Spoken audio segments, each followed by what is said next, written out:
영어 독해는 물 흐르듯 스스로 흐름을 막는 자해 습관은 없애야 한다고 했죠. 대표적 끊어 읽기, 거꾸로 해석하기, 특히 관계사나 수식어 등등 모르는 단어에 집중해서 끊어 읽기처럼 느끼는 경우, 되는 경우는 나쁜 습관이죠.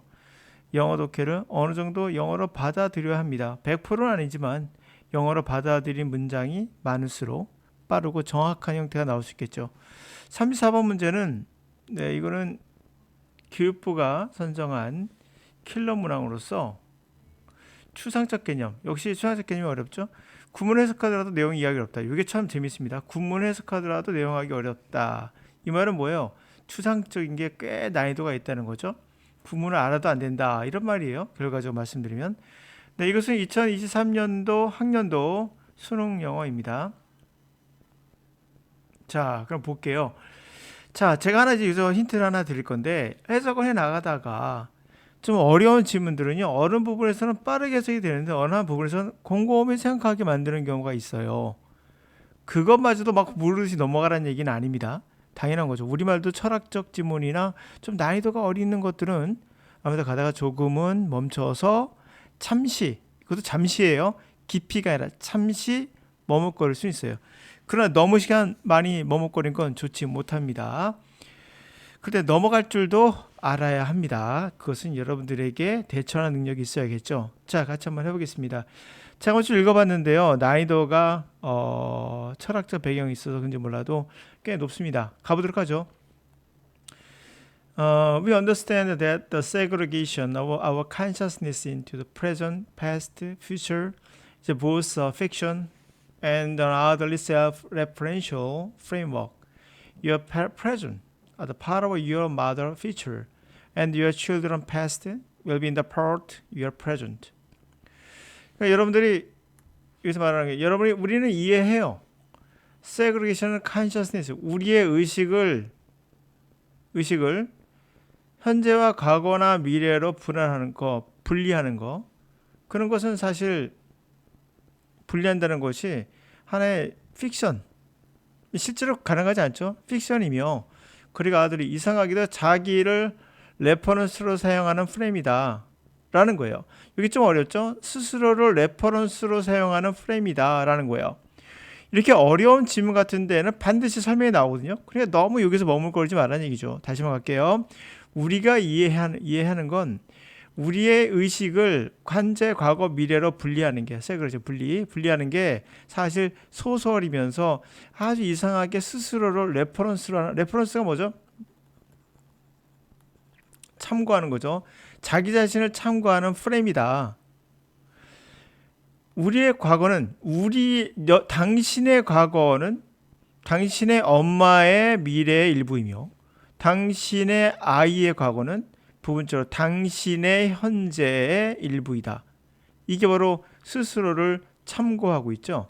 대표적으로 셀프 레퍼런셜이라면 자기를 참고하는 거라는 뜻은, 예를 볼까요? 이렇게 하면 이해가 될지 모르겠네. 하여튼 여기서 이건 대충 알겠죠. 너를 설명하는데 또 너가 또 나와. 너를 설명하는데 또 너가 또 나와. 이게 자기 참고하는 거거든요. 세그리게이션이나 영영 사전을 찾아보면 이 뜻은 뭐다 했더니 갑자기 세그리게이팅의 게이트를 ing로 바꿔 명사형이다 하면 결국 세그레이션 자체를 몰랐는데 세그리게이팅이란 자기 스스로 참조해서 해야 되는 거 아니에요. 이게 왜 영영사전에서 많이 나오는 그런 방법 중에 하나라고 볼 수 있겠죠. 하여튼 간에 이걸 자기 참조라는 거예요. 뒤에 설명해 줬죠. 바로 이런 겁니다. 근데 이런 것을 어떻게 순간적으로 판단할 수 있을까요? 바로 그게 바로 제가 말씀드린 게 이겁니다. 문법이 복잡한 게 아니에요. 물 흐르듯이 흐름에 맡기고 자의하는 습관이 없어야 이 맥락을 찾아갈 수 있어요. 영어를 영어로 받아들이는 습관이 생기는데 나쁜 습관 때문에 자꾸 자르다 보니까 이 문장이 계속 잘리는 거예요. 그러니까 문맥을 놓쳐서 셀프 레퍼런셜을 몰라서 내가 무슨 말인지 전혀 몰랐다라는 이상한 소리를 하는 거예요. 모를 리가 없죠. 뒤에 설명 나왔잖아요. 너를 선생님 어떻게 너를 봤습니까? 말한다면 바로 그게 포인트예요. 독해할 때는 눈에 보이는 흐름상 강조되는 부분들이 있거든요. 그걸 어떻게 하냐고요? 흐름으로 하는 거죠. 흐름으로. 공식이 있는 게 아니에요. 다시 갑니다. 시간을 과거, 현재, 미래로 나누는 것은 사실 픽션이며 그리고 이상하게도 자기를 참조하는 그런 프레임이다.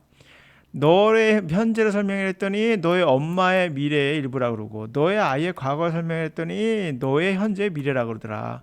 현재의 일부라 하더라. 이렇게 자기 참조 한 형태의 이상한 형태가 된다. 갑니다.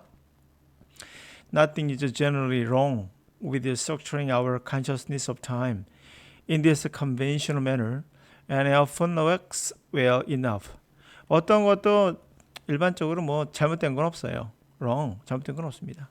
Structure your consciousness, 시간의 의식을 이런 식의 전통적인 방식으로, manner, 방식으로 구성하는 거 문제 없어요. 그 흔히 work well, 잘, 충분히 작동합니다. 효과가 있어요.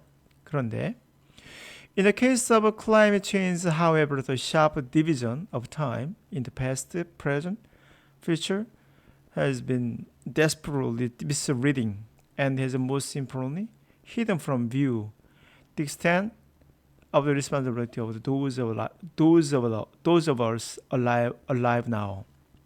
그런데 그 경우가 그 케이스가 기후 변화에서는 그러나 완전히 시간을 날카롭게 과거 현재로 분리한다는 것은 완전히 오해를 일으킬 수 있어요. 잘못된 길을 이끄는 거죠. misreading, 오해를 일으킬 수 있어요.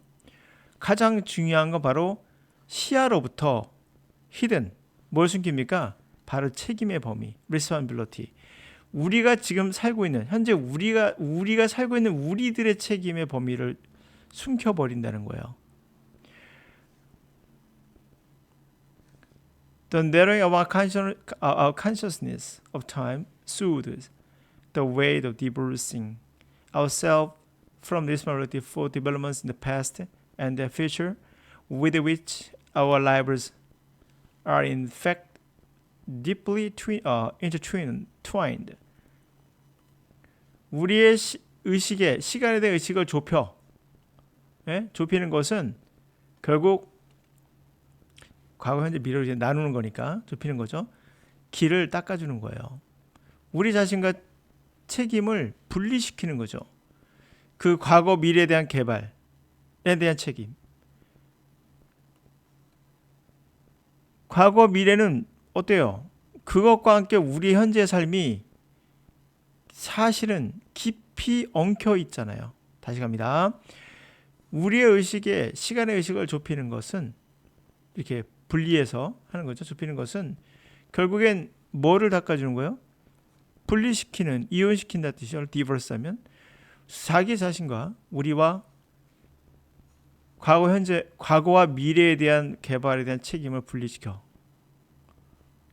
그것은 현재 우리의 살고 있는 우리의 삶과 깊이 엉켜 있는 건데 그거를 분리시킨다는 거죠. In the climate cases, it's not that blank. It is that realities are obscured from view by the partitioning of time, and so questions of responsibility toward the past, future do not arise naturally. 기후 변화에 있어서 그것은 아닌 거예요. 뭐가 아닐까요? 계속합니다. 그것은 아니고 reality. 그것은 현실은 obscured from view, 시야로부터 흐려져 있어요. 시간을 칸막이, 파티션 아니죠? 칸막이로 막았으니까 흐려졌죠. 그래서 책임에 대한, 과거와 미래에 대한 책임에 대한 퀘스천이 나오지 않는 거예요. 자연스럽게요. 라고 합니다. 자, 이제 안에 뭐가 들어갈까요? 이것은 아니라고 했습니다. our effort, 노력이 효과적으로 입증됐다? 그래서 용기를 얻었다. 그런 것이 아니다. 이런 얘기 자체가 없었고요. Sufficient scientific evidence have been provided. 충분한 과학적 증거가 우리에게 제공됐다. 과학적 증거란 말 없었죠? 시간에 관한 이야기였고요. Future concerns are more urgent. Present needs. 미래에 대한 관심이 더 urgent, 촉박해. 더 긴급한 거야. 현재보다도 더 중요한 건 미래야. 뭐 이런 개념이죠. Our ancestors maintained a different frame time. 우리의 선조들은 다른 시간의 프레임을 사용했다. 이건 아니죠. 유지했다는 건 아니고 We face fact but then deny our responsibility. 우리가 사실을 직면하지만 우리의 책임을 부인하는. 정답이 5번에 가장 가깝죠. 넣어볼까요? 진짜 넣어봅시다. 넣어봐야 알겠죠? 뭐랍니까? 여기에서 앞에서 우리가 쭉 나왔던 내용을 다시 정리해 보시면 무슨 말인지는 아실 거예요. 바로 우리가 현실에서 정리해보면 뭐예요? 대충 머릿속에서 떠오르는 거. 우리가 시간을 현재, 과거, 미래로 나눔으로써 결국 우리가 이 좁혀진 시간 관계가 좁혀진 거죠. 좁혀지면서 연관되어 있는데도 불구하고도 그냥 분리된 것처럼 하다 보니까 현재 우리가 책임, 과거에 했던 개발의 책임, 미래의 책임 같은 것들이 다 우리와 분리됐다는 거잖아요. 그 길을 닦아줬다는 얘기잖아요. 시간이 분리되니까. 과거는 과거, 현재는 현재고 미래는 미래지 뭐 이런 식으로 서로 연관되어 있는데 어디서? 기후변화에선 그렇잖아요. 그걸 얘기하고 있는데 왜 길을 닦아줬다는 거죠? 우리 자신과 책임, 과거와 미래에 대한 과거와 미래에 대한 책임에서 우리를 떨어뜨려줬고 사실 그 과거 미래 이런 것과 함께 우리의 삶이 사실 지금의 삶이 연결되어 있는데도 다 분리시켜버리고 그러므로 기후변화에서는 결국에 사실을 인정하느냐 부인하느냐가 아니라 현실의 시간의 관념에 결국 눈으로 볼 수 없는 상태. 그래서 뭐가 문제지? 책임에 관한 소재를 구별하는 퀘스천, 책임을 묻는 것들이 나오지 않는다는 거죠. 책임을 물어야 되는데 자연스럽게 안 나와요. 왜? 시간이나 칸막이에 갇혀가지고 현재, 과거, 미래니까 이런 관점이잖아요. 그래서 이건 어차피 속아포 이용할 수밖에 없어요. 우리의 노력이라는 것도 없었고 이것도 없었고 그러니까 현재 미래에 대한 관심이 뭐 더 중요하다 이런 건 아니에요. 현재, 과거, 미래가 다 분리되는 시간적 관념 때문에 우리가 좁혀져서 우리의 책임을 다하지 못한다 이런 거 아니겠어요? 그래서 우리가 팩트, 사실에는 직면하지만 우리가 책임을 부인하는 건 아니거든? 이거죠. 그런 건 아니에요. 그런 게 아니라 그런 게 아니라고 얘기하고 있는 거 지금 사실 전부 우리가 부인하는 게 아니라 시간이라는 장벽에 가려서 보지 못하는 거야, 현실을. 그러니 책임의 소재를 제기할 수가 없는 거지. 이해 가셨나요? 전체 얘기가 다 이 얘기예요. 전체 이야기를 한마디로 줄인다면 요 얘기예요. 현실 시간의 장벽에 가려서 우리가 못 보고 있다. 과거는 과거, 현재가 아니라 연결되어 있다는 걸 우리가 모르고 있다. 이런 관점인 거죠. 네, 질문이 좀 어려웠죠. 그럴 때는 가끔씩 슬쩍 멈추는 건 괜찮으나 지속적으로 오랫동안 머무는 건 좋지 못해요. 여기에서도 포인트는 그겁니다. 모르는 단어 나왔다 하더라도 셀프 레퍼런스가 좀 어려웠죠. 뭐 이제 설명이 됐으니까 이제 알았을 거예요. 근데 문제는 그럴 때 하더라도 뒤에 보면은 이렇게 리듬을 타시면 결국에 이 단어의 뜻을 알 수 있다는 거죠. 그래서 영어는 뭐가 중요하다? 읽을 때 물 흐르듯이 하셔야 돼요. 물 흐르듯이 하셔야 돼요. 바로 리드미컬하게.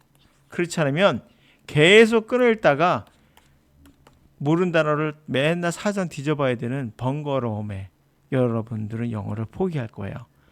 그게 얼마나 중요한지 얘기해요. 영어 독해는 반드시 물 흐르듯이 하셔야 돼요. 여러분을 망치고 있는 건 바로 끊어 읽기고 거꾸로 읽기예요. 리듬을 타세요.